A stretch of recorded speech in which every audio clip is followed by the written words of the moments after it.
केदारनाथ ज्योतिर्लिंग। केदारनाथ महादेव के विषय में कई कथाएं हैं। स्कंद पुराण में लिखा है कि एक बार केदार क्षेत्र के विषय में जब पार्वती जी ने शिव से पूछा, तब भगवान शिव ने उन्हें बताया कि केदार क्षेत्र उन्हें अत्यंत प्रिय है। वे यहाँ सदा अपने गणों के साथ निवास करते हैं। इस क्षेत्र में वे तब से रहते हैं जब उन्होंने सृष्टि की रचना के लिए ब्रह्मा का रूप धारण किया था। स्कंद पुराण में इस स्थान की महिमा का एक वर्णन यह भी मिलता है कि एक बहेलिया था जिस हिरण का मांस खाना अत्यंत प्रिय था। एक बार यह शिकार की तलाश में केदार क्षेत्र में आया। पूरे दिन भटकने के बाद भी उसे शिकार नहीं मिला। संध्या के समय नारद मुनि इस क्षेत्र में आए तो दूर से बहेलिया उन्हें हिरण समझकर उन पर वाण चलाने के लिए तैयार हुआ। जब तक वह वाण चलाता सूर्य पूरी तरह डूब गया। अंधेरा होने पर उसने देखा कि एक सर्प मेंढक का निगल रहा है। मृत होने के बाद मेंढक शिव रूप में परिवर्तित हो गया। इसी प्रकार बहेलिया ने देखा कि एक हिरण को सिंह मार रहा है। मृत हिरण शिव गणों के साथ शिवलोक जा रहा है। इस अद्भुत दृश्य को देखकर बहेलिया हैरान था। इसी समय नारद मुनि ब्राह्मण वेश में बहेलिया के समक्ष उपस्थित हुए। बहेलिया ने नारद मुनि से इन अद्भुत दृश्यों के विषय में पूछा। नारद मुनि ने उसे समझाया कि यह अत्यंत पवित्र क्षेत्र है। इस स्थान पर मृत होने पर पशु पक्षियों को भी मुक्ति मिल जाती है।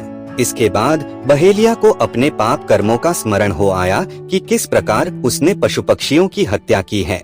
बहेलिया ने नारद मुनि से अपनी मुक्ति का उपाय पूछा। नारद मुनि से शिव का ज्ञान प्राप्त करके बहेलिया केदार क्षेत्र में रहकर शिव उपासना में लीन हो गया। मृत्यु पश्चात उसे शिव लोक में स्थान प्राप्त हुआ।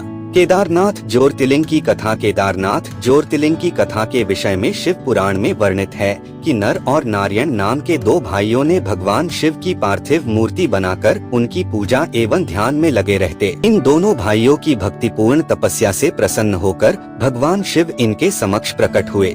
भगवान शिव ने इनसे वरदान मांगने के लिए कहा तो जन कल्याण की भावना से इन्होंने शिव से वरदान मांगा कि वह इस क्षेत्र में जन कल्याण हेतु सदा वर्तमान रहें।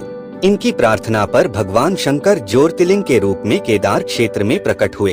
केदारनाथ से जुड़ी पांडवों की कथा। शिव पुराण में लिखा है कि महाभारत के युद्ध के पश्चात पांडवों को इस बात का प्रायश्चित हो रहा था कि उनके हाथों उनके अपने भाई बंधुओं की हत्या हुई है।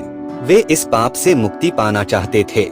इसका समाधान जब इन्होंने वेद व्यास जी से पूछा तो उन्होंने कहा कि बंधुओं की हत्या का पाप तभी मिट सकता है जब शिव इस पाप से मुक्ति प्रदान करेंगे।